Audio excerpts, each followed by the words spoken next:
Vedúci, prepáčte, padla mi sem lopta. Tu máme Ronaldinha, čo? Poď, nájdi si ju sám, ja mám veľa roboty. Ďakujem. Pomoc! Ja si idem len pre loptu. Cigán! Zostaň tu! Zostaň! Ja som hneď fuč. Polícia! Chceli ma vykradnúť. Aj ma napadol, áno. Čierny, brčkavý, bradatý, pokerovaný, no vyzerá jak basista. Jak čert. Naspäť. Dobrý deň sa praje, Polícia Slovenskej republiky. Dostali sme hlásenie o nelegálnej trestnej činnosti. No dobrý deň, pán policajt, tu ho máme, hrdinu. No pozri, mladý. Trestný čin, ktorého sa dopustil, je v sadzbe od 16 do 25 rokov.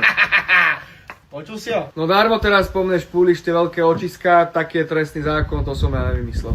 Buď teraz odídeš pekne po svojich, alebo to zaberem na stanicu. Tam ťa na útvare zbijú a vyjebú ťa niekde za lesom.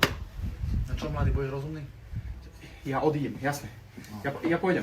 Aha, kladeš odpor. Nech sa ľúbi, môžeme sa postaviť, môžeme ísť, poďme. Aha, povedz mi beh. Pomáhať a chrániť. Mladý vypráva. Si išiel len pre loptu. Dobre, zavri si ľubo, lebo ťa tu skopem. Jau. Ďakujem, Dušanko, toto všetko už nechaj, na mňa pozdrav, ženu, dobre? Hej, to čo je? To sú kontrabandy, mladí.